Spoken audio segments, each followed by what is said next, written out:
اللہ رب العالمین والصلاة والسلام علی خاتم النبیین اما بعد فاعوذ باللہ من الشیطان الرجیم بسم اللہ الرحمن الرحیم قال اللہ تبارک و تعالی عز وجل فی الکلام المجید والفرقان الحمید نحن خلقناکم فلولا تصدقون افرأیتم ما تمنون اانتم تخلقونہ ام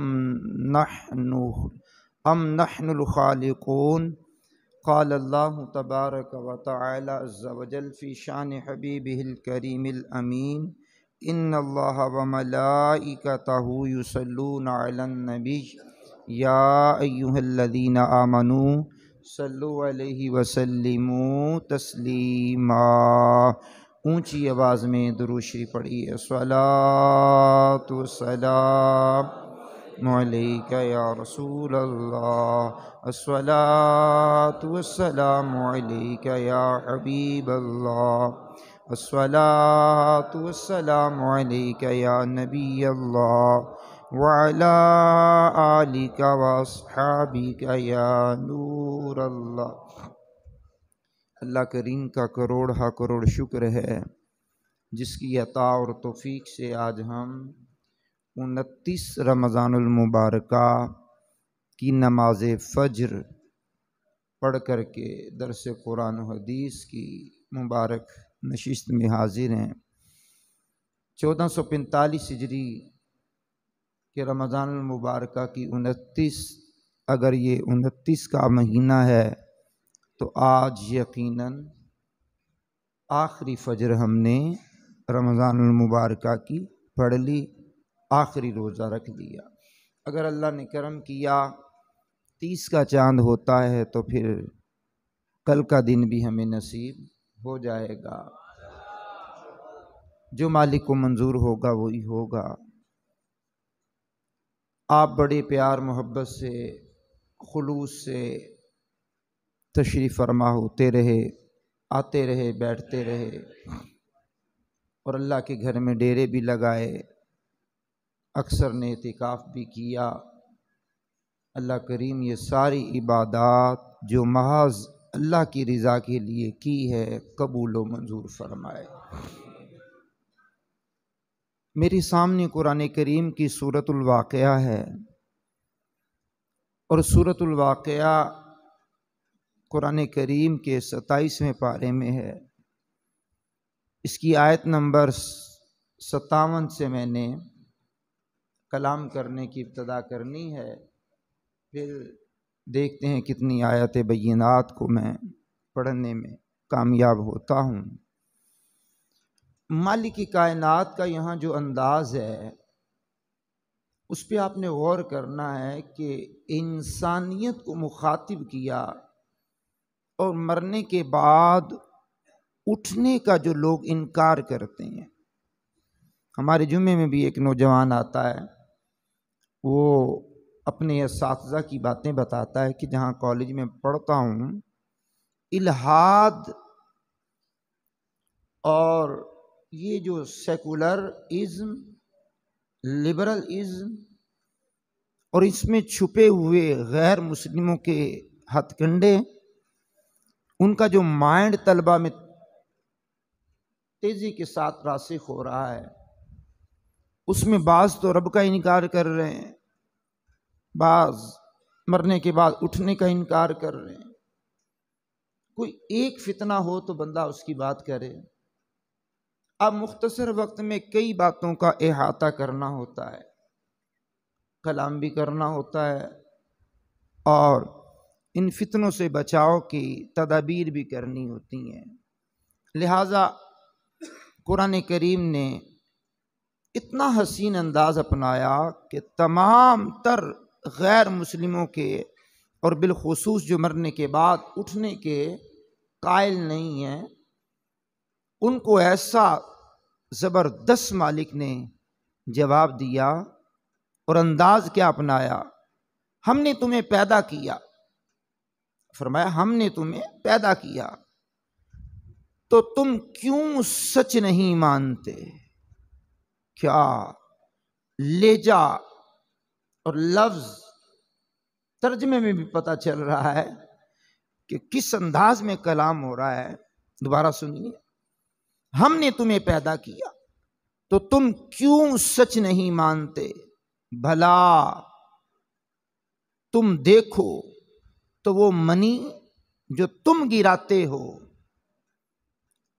یہ لکوڈ جو انسان کے جسم سے نکلتا ہے،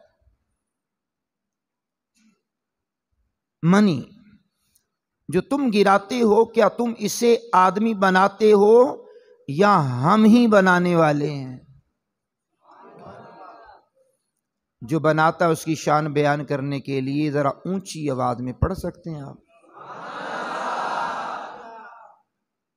غور کریں ذرا.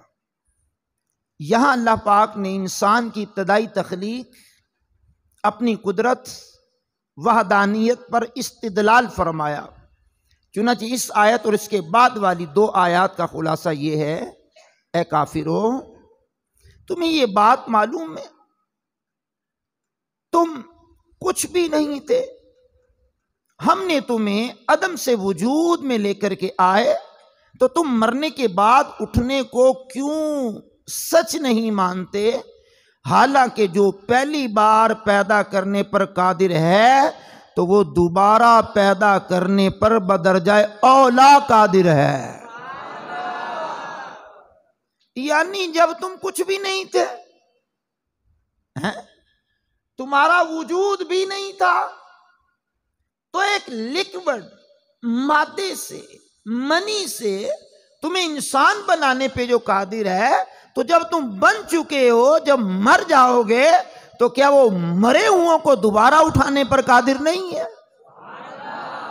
دیکھیے کتنی نفسیات کے قریب یہ کلام ہے مالک کا، کتنے نفسیات کے قریب ہے. اللہ اکبر، اللہ اکبر.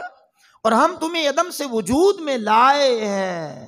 مالک فرماتا ہے شک ہے تو یہ بتاؤ کہ منی کے ایک قطرے سے جو بچہ پیدا ہوتا ہے، کیا اس سے عورتوں کے رحم میں لڑکے یا لڑکی کی شکل صورت تم بناتی ہو یا ہم بناتے ہیں؟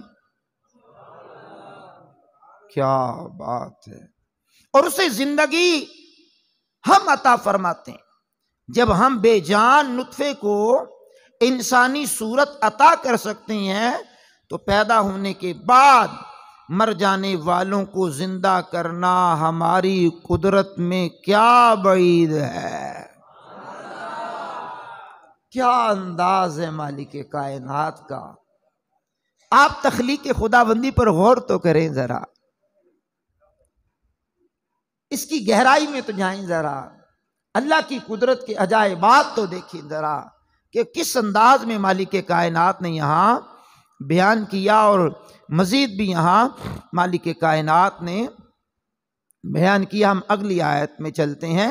مالک کائنات نے کتنا خوبصورت انداز اپنایا اور کیا بات ہے. سبحان اللہ الکریم. کہا نحن قدرنا بینکم الموت وما نحن بمسبوقین الا ان نبدل امثالکم وننشئکم فیما لا تعلمون. ہم نے تمہارے درمیان موت مقرر کر دی اور پیچھے رہ جانے والے نہیں ہیں. اس سے کیا؟ اس سے کہ تم جیسے اور بدل دیں اور تمہیں ان صورتوں میں بنا دیں جن کی تمہیں خبر نہیں ہے. نحن قدرنا بینکم الموت، ہم نے تمہارے درمیان موت مقرر کر دی کہ تم پیدا ہوئے ہو تو تمہیں مرنا بھی پڑے گا، دنیا میں آئے ہو تو تمہیں جانا بھی پڑے گا. اللہ اکبر، اللہ اکبر. اس آیت اور اس کے بعد والی آیات کا خلاصہ یہ ہے کہ ہم نے اپنی حکمت اور مشیت کے تقاضے کے مطابق تم میں موت مقرر کر دی، تمہاری عمریں مختلف رکھی، اس لیے کہ تم میں سے کوئی بچپن ہی میں مر جاتا ہے، کوئی جوان ہو کر، کوئی بڑھاپے میں، کوئی جوانی کے درمیانی عمر میں، اور کوئی بڑھاپے تک پہنچ کر مر جاتا. الغرض جو ہم مقدر کرتے ہیں وہی ہوتا ہے، اور ہم اس بات سے پیچھے رہ جانے والے بے بس نہیں ہیں کہ تمہیں ہلاک کر کے تم جیسے اور بدل دیں، یعنی تم چلے جاؤ اور ہم اور لے آئیں اور تمہیں مس کر کے بندر سور کی صورتوں میں بنا دیں جن کی تمہیں خبر نہیں ہے، یہ سب ہماری قدرت میں ہے، تو تمہیں دوبارہ پیدا کرنے سے ہم عاجز کس طرح ہو سکتے ہیں؟ جب ہم بنانے کے بعد تمہیں موت دے سکتے ہیں، بنانے کے بعد تمہاری شکلیں بگاڑ سکتے ہیں۔ کئی یہودی 12,000 یہودی بندر بن گئے۔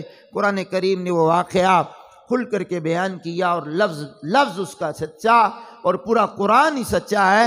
تو مالک کائنات یہاں بات کتنے حسین پیرائے میں سمجھا رہا ہے۔ کیا بات ہے، کیا بات۔ حضرت عبداللہ بن عمر رضی اللہ تعالیٰ عنہ روایت کرتے ہیں، رسول کائنات نے ارشاد فرمایا، دنیا میں ایسے رہو گویا تم مسافر ہو یا راگیر، اور اپنے آپ کو قبر والوں میں شمار کرو۔ جو آیا ہے اسے جانا پڑے گا، نیک اعمال کرے یا بد اعمال کرے، چلاک ہو یا سست ہو، تیز ہو یا طرار ہو، ملازم ہو یا افسر ہو، مزدور ہو، کاریگر ہو یا ہنرمند ہو، پڑھا لکھا ہو یا ان پڑھ ہو، مسلم ہو یا غیر مسلم ہو، جو آیا ہے اسے دنیا سے کوچ کر کے جانا پڑے گا۔ امام حسن بصری رحمت اللہ علیہ فرماتے ہیں اپنے واز کے دوران، جلدی کرو جلدی کرو، کیونکہ یہ چند سانسیں تو ہیں، اگر رک گئیں تو تم وہ اعمال نہیں کر سکو گے جو تمہیں اللہ تعالیٰ کے قریب کر سکتے ہیں۔ اللہ تعالیٰ اس شخص پہ رحم کرے جو اپنی جان کی فکر کرتا ہے اور اپنے گناہوں پر روتا ہے، اپنے گناہوں پر نادم ہے، اپنے گناہوں پر شرمندہ ہے۔ مشقت تو ختم ہو جاتی ہے لیکن عمل باقی رہتا ہے۔ نیند کا غلبہ ہو، اڑ جائے گی نیند، ختم ہو جائے گی، تھوڑی دیر کی مشقت ختم ہو جائے گی۔ بیٹھنا، سننا، سن کر کے یاد کرنا، عمل کرنا، آگے پہنچانا، یہ عمل باقی رہے گا، مشقت ختم ہو جائے گی۔ گناہ فرمایا لذت کے لیے مت کرو، لذت ختم ہو جائے گی، گناہ باقی رہے گا، اور عمل کی مشقت ختم ہو جائے گی، عمل باقی رہے گا۔ تو اللہ کریم اپنی اسی سورہ مبارکہ واقعہ میں اگلے لفظ بیان کر رہا ہے، وَلَقَدْ عَلِمْتُمُ النَّشْأَةَ الْأُولَىٰ فَلَوْلَا تَذَكَّرُونَ، اور بے شک تم پہلی پیدائش جان چکے، پہلی پیدائش جان چکے، تو پھر کیوں نصیحت حاصل نہیں کرتے؟ اللہ اکبر، اللہ اکبر۔ یہاں ارشاد فرمایا کہ تم اپنی پہلی پیدائش کے بارے میں جان چکے ہو کہ ہم تمہیں عدم سے وجود میں لائے ہیں، تو پھر اسے سامنے رکھتے ہوئے دوسری پیدائش کے متعلق کیوں غور نہیں کرتے؟ جو رب تعالیٰ پہلی بار تمہیں عدم سے وجود میں لا سکتا ہے تو تمہارے مرنے کے بعد تمہیں دوبارہ زندہ کرنے پر قادر ہے۔ ذرا اونچی آواز میں تسبیح پڑھیے اللہ کی، تھوڑا اور اونچی آواز میں پڑھیے گا، سبحان اللہ الکریم۔ آگے قرآن کریم نے اعلان کیا، اور اب پہلے تو انسان کی تخلیق کا ذکر کیا، اچھا کتنی فطرت کے قریب مالک کائنات نے یہ باتیں کی ہیں۔ اب جو باتیں کی ہیں کمال کی، وہ بھی کمال کی باتیں۔ افرائیتم ما تحرثون اانتم تزرعونہ ام نحن الزارعون، تو بھلا بتاؤ، تو بھلا بتاؤ، بتاؤ تو کہ تم جو بوتے ہو کھیتوں کھلیان میں، تم جو بوتے ہو کیا تم اس کی کھیتی بناتے ہو یا ہم بنانے والے ہیں؟ او کسانوں، او کھیتی باڑی کا کام کرنے والوں، تم جو بیج ڈالتے ہو بتاؤ۔ مالک فرماتا ہے کیا تم اس کی کھیتی بناتے ہو یا ہم بنانے والے ہیں؟ افرائیتم ما تحرثون، تو بھلا بتاؤ تو کیا تم جو بوتے ہو. اللہ اکبر. یہاں سے اللہ تعالیٰ نے حشر و نشر پر اپنی قدرت کی ایک دلیل بیان فرمائی. چنانچہ اس آیت اور اس کی بعد والی آیات کا خلاصہ یہ ہے، اے لوگو تم اس کھیتی میں غور کیوں نہیں کرتے ہو جسے تم زمین میں کاشت کرتے ہو؟ کیا تم اس کی نشو و نما کر کے کھیتی بناتے ہو یا ہم بناتے ہیں؟ اسے کھیتی بنانے والے ہم ہیں، اس بات میں کوئی شک ہی نہیں ہے. اگرچہ زمین میں بیج ڈالنا تم لوگوں کا کام ہے، لیکن اس بیج سے بالیں بنانا، اس میں دانے پیدا کرنا اللہ تعالیٰ ہی کا کام ہے اور کسی کا نہیں ہے. تو جب اللہ تعالیٰ بیج سے فصل پیدا کرنے پر قادر ہے تو وہ تمہاری موت کے بعد دوبارہ زندہ کرنے پر بھی قادر ہے. اچھا کیا انداز ہے یار. قرآن پاک بندہ پڑھتا جائے اور ذہن کے دریچے بندے کے کھلتے جاتے ہیں. واہ مالک کائنات کی کیا بات ہے، کیا حسین انداز ہے. اگلی آیت میں ارشاد ہوتا ہے، فرمایا لو نشاء لجعلناه حطاما فظلتم تفکہون انا لمغرمون بل نحن محرومون. فرمایا اگر ہم چاہتے ہیں تو اسے چورا چورا گھاس کر دیتے ہیں، پھر تم باتیں بناتے رہ جاتے کہ ہم پر تاوان پڑ گیا ہے، بلکہ ہم بے نصیب رہے. اللہ اکبر. لو نشاء لجعلناه حطاما، اگر ہم چاہتے تو اسے چورا چورا یعنی گھاس بنا دیتے. اس آیت اور اس کے بعد والی دو آیات کا خلاصہ یہ ہے، ہم اپنے لطف و کرم سے، رحمت سے اس کھیتی کی نشو نما کرتے ہیں، تم پر رحمت کرتے ہوئے اسے تمہارے لیے باقی رکھتے ہیں. ورنہ اگر ہم چاہتے تو زمین میں جو بیج تم بوتے ہو اسے پوری طرح پھولنے پھلنے سے پہلے ہی چورا چورا کر دیتے، جو کسی کام کا نہ رہے. پھر تم حیرت زدہ اور نادم غمگین ہو کر کے یہ باتیں بناتے رہ جاتے، کیا ہمارا مال بیکار ضائع ہو گیا، بلکہ اپنے رزق سے محروم ہو جاتے. کٹائی کے دن قریب قریب ہیں، گندم پک چکی ہے، اور آپ کو اگر یاد ہو تو پچھلے گندم کی کٹائی کے دوران بارشیں آئیں. ذرا امتحان لے لیں تھوڑا، کس کو یاد ہے وہ ذرا ہاتھ کھڑا کرے گا، اوپر کر لے تھوڑا یاد، جس کو یاد ہو. اچھا ہے یاد بعض لوگوں کو. بارشیں آئیں، اچھا بارشوں نے فصل کو لٹا دیا اور کسان بلکتے ہوئے دیکھے نہیں جاتے. اور یہ ایک مثل ہے کسانوں میں کہ ان دنوں میں سونے کی بارش بھی ہو تو وہ بھی نقصان دہ ہے. اب فصل پک چکی ہے، اب کٹائی کے دن ہے، جب بارش ہوگی تو لیٹ جائے گی، جب لیٹ جائے گی تو مٹی میں مل جائے گی. تو مالک فرماتا ہم چورا چورا کر دیتے. اچھا کسان ڈر گئے، لو جی فصلیں تباہ ہو گئیں. اور مشاہدات میں یہ بات آئی ہے کہ پیداوار پہلے سے بھی مالک کائنات نے زیادہ فرما دی تھی. تو مالک ہے. اب بیج ڈال کر کے آ گئے، بعض چڑیاں چگ گئیں، بعض ختم ہو گیا، اور بعض بالیں لے کر کے نکلا. اور پھر وہ 7 بالیں آئیں، ہر بال میں 100 دانے. اللہ اس سے بھی چاہے تو زیادہ بڑھا دے. اب کھیتی کی پیداوار سے بھی مالک استدلال کر کے انسان کے ذہن کے دریچے کھولنا چاہتا ہے. بتاؤ اب یہ بات ہو گئی انسان کی تخلیق کی، پیدائش کی، پانی کی بوند سے، وہ ماوا، وہ لکوڈ پانی جس سے انسان بنا دیا. پھر مالک کائنات نے اس کے بعد کھیتی کی مثال دے دی. اب مالک کائنات پانی کی مثال دے رہا. سنیے ذرا کیا انداز ہے.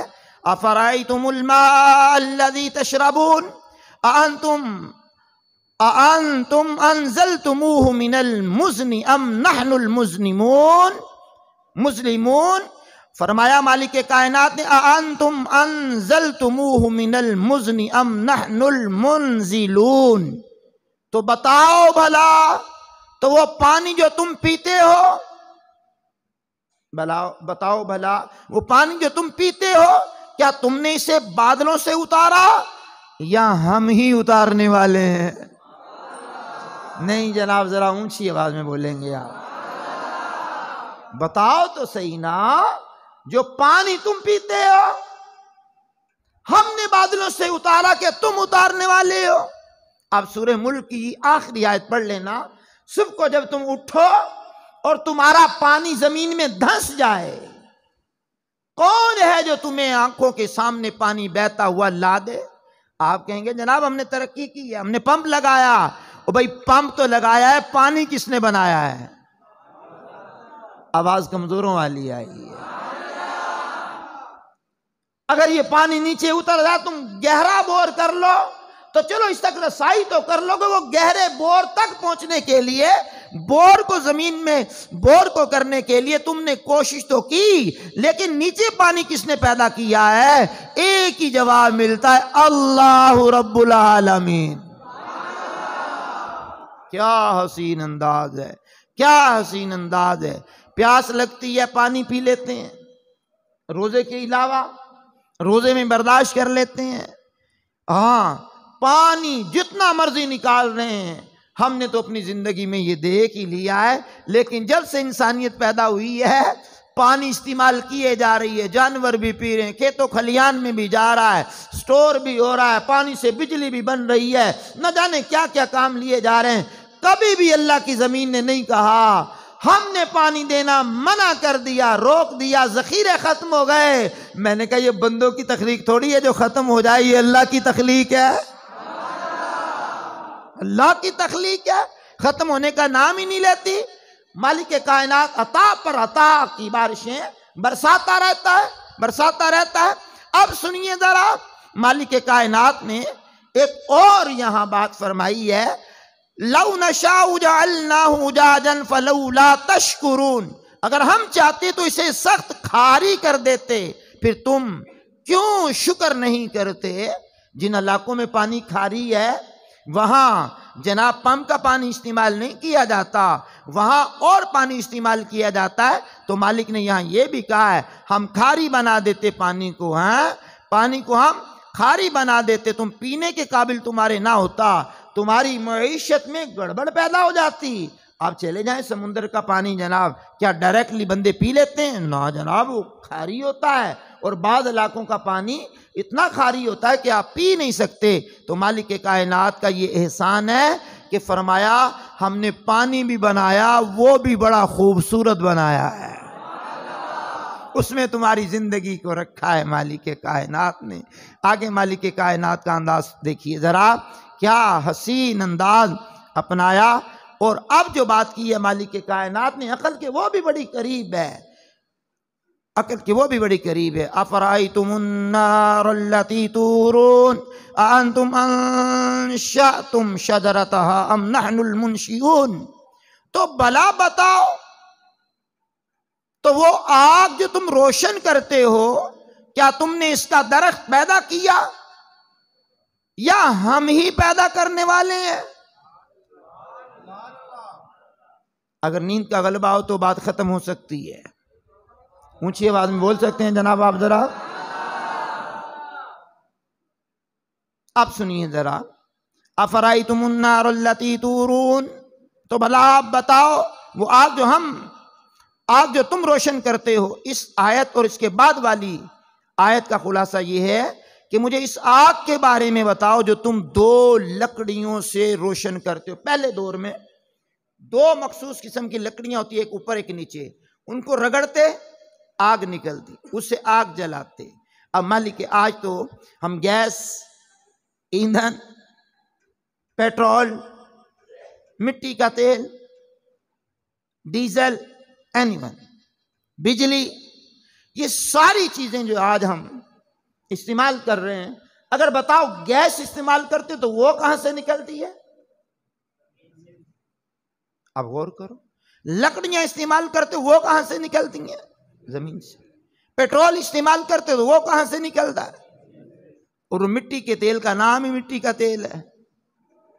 تو یہ ایندھن مالک کائنات نے بیان کیا، اور اس کی بھی مالک کائنات نے یہاں بات کر کے بتا دیا کہ یہ جو آگ روشن کرتے ہو، بتاؤ یہ کس نے پیدا کی ہے؟ اللہ نے پیدا کی، اور پھر اس کے اندر جہنم کی آگ سے 70 گنا زیادہ ہے، 70 گنا زیادہ ہے، اور اس آگ سے بھی بچنے کا حکم والا ہوتا ہے۔ آگے قرآن کریم بات کر رہا ہے، اسی دو آیتوں پر بات ختم کر لیتے ہیں۔ نحن جعلناها تذکرة ومتاعا للمقوین فسبح باسم ربک العظیم، اور ہم نے اسے یادگار بنایا اور جنگل میں سفر کرنے والوں کے لیے نفع بنایا، تو اے محبوب تم اپنے عظمت والے رب کے نام کی پاکی بیان کرو، اونچی بول کے پاکی بیان کیجیے آپ بھی جناب۔ اب جنگل کے اندر راستہ تلاش کرنے کے لیے روشنیاں اسی آگ کے ذریعے حاصل کی جاتی تھی جناب، تو یہاں مالک کائنات نے اپنی قدرت کے کچھ عجائبات بیان کیے۔ عرشوں کا مالک اسی ہماری گفتگو کو اپنی بارگاہ میں شرف قبولیت عطا فرمائے۔